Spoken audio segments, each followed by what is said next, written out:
Hello everyone. आज हम बात करेंगे कि जो गैस की या एसिडिटी की कुछ दवाएं होती हैं जिसको हम लगातार खाते रहते हैं, या तो हम अपनी मर्ज़ी से जाके मेडिकल स्टोर से लेकर आते हैं या डॉक्टर ने एक बार लिख दिया है, उससे थोड़ा आराम हुआ तो उसको हम लगातार लेते रहते हैं।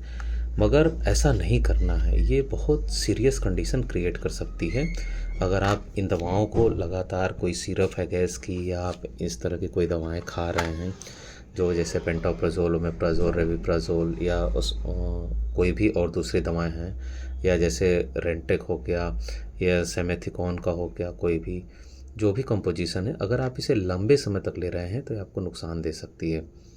उसमें अगर जैसे आपने बहुत लंबे समय तक इसको लिया, जैसे कि 4 से 8 हफ्ते के लिए मान लीजिए ले सकते हैं, मगर अगर आपने इससे ज़्यादा टाइम के लिया तो जनरली जब गैस की दवाएं दी जाती है तो हफ्ते से 2 हफ्तों के लिए दी जाती है। उसके बाद बोला जाता है कि इसे बंद कर दीजिएगा और नॉर्मल रूटीन लाइफ स्टाइल में लेकर आइएगा। अगर आपको गैस की परेशानी है, अगर आपको बहुत ज़्यादा एसिडिटी बनती है, तो थोड़ी आप लाइफ स्टाइल को सुधारिए। लाइफ स्टाइल नहीं सुधारेंगे तो इन दवाओं से बहुत कुछ नहीं बनने का है। ये दवाएं तो चलती रहेंगी, आपको आराम बना रहेगा, मगर इन दवाओं के भी अपने साइड इफ़ेक्ट हैं। अगर ये लंबे समय तक 3 महीने, 6 महीने या साल भर तक अगर ये लगातार चलते रहती हैं या अपने मन से आप ले रहे हैं, तो इससे आपके शरीर में विटामिन की कमी हो सकती है, विटामिन B12 की कमी हो सकती है, जो ब्रेन की पावर को कम कर सकता है, जिसकी वजह से आपको जल्दी भूलने की आदत हो सकती है, या आपको एक ब्रेन में जो फॉगिंग होती है जिसे बोलते हैं कि कुछ धुंधला धुंधला सा, कुछ चीज़ें याद हैं, कुछ चीज़ें नहीं याद हैं, उसकी समस्या हो सकती है। ये लगातार लेने पे PPI या जो भी गैस की दवाएं हैं, एंटा एसिड लेने पे, इससे शरीर में कैल्शियम की कमी हो जाती है, जिससे ऑस्टियोपोरोसिस या फ्रैक्चर होने का खतरा रहता है। ज़रा सा भी कहीं आपको चोट लगेगी या गिरेंगे, हड्डियाँ टूट जाएंगी।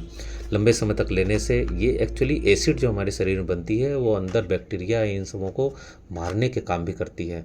तो अगर एसिड कम बनेगी या नहीं बनेगी, लंबे समय तक नहीं बनेगी, तो हमारे खाने में या जो हमारे स्टमक में बैक्टीरिया आ रहे हैं उनको मार नहीं पाएंगे, तो उसकी वजह से वो दूसरी और बीमारियां क्रिएट कर देंगे, निमोनिया कर सकते हैं। या कई बार ये लंबे समय तक खाने की वजह से, गैस की दवाओं से या अपनी मर्ज़ी से खाने की वजह से ये आपको पेट का कैंसर भी कर सकते हैं या आंतों का कैंसर भी हो सकता है। तो इस वजह से इन्हें आप डॉक्टर की सलाह पे ही लें, और अगर आप अपनी सलाह पे या अपनी मर्ज़ी से भी ले रहे थे तो आप ये बताइए कि हम ये बहुत दिनों से ले रहे हैं।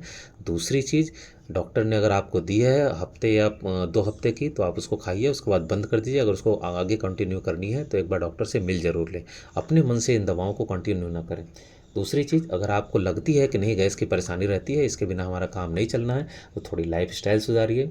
और दूसरी चीज़ों में आप कोई डाइजेस्टिव एंजाइम ले सकते हैं, कोई प्रोबायोटिक्स ले सकते हैं। खाना जब भी आपको खाना है, आप थोड़ा थोड़ा खाएं, छोटे छोटे अंतराल पे खाएं। जब भी खाएं, धीरे धीरे खाएं, पूरी तरह से कूच कर खाएं। एक हैवी लार्ज मील सोने से पहले कभी नहीं लें।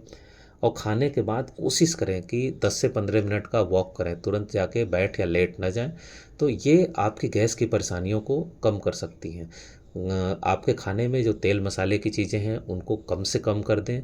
ये जो, या बाहर के आप जो खाते हैं, या ट्रांस फैट खाते हैं, या जो तला भुना खाते हैं, मसाले वाली चीज़ें खाते हैं, उनको आप कम कर दें, अगर आपकी इस तरह की गैस की परेशानी फ्रिक्वेंटली हो रही है जिसकी वजह से आपको इन दवाओं को लेने की ज़रूरत पड़ती है तो। ठीक है, थैंक यू।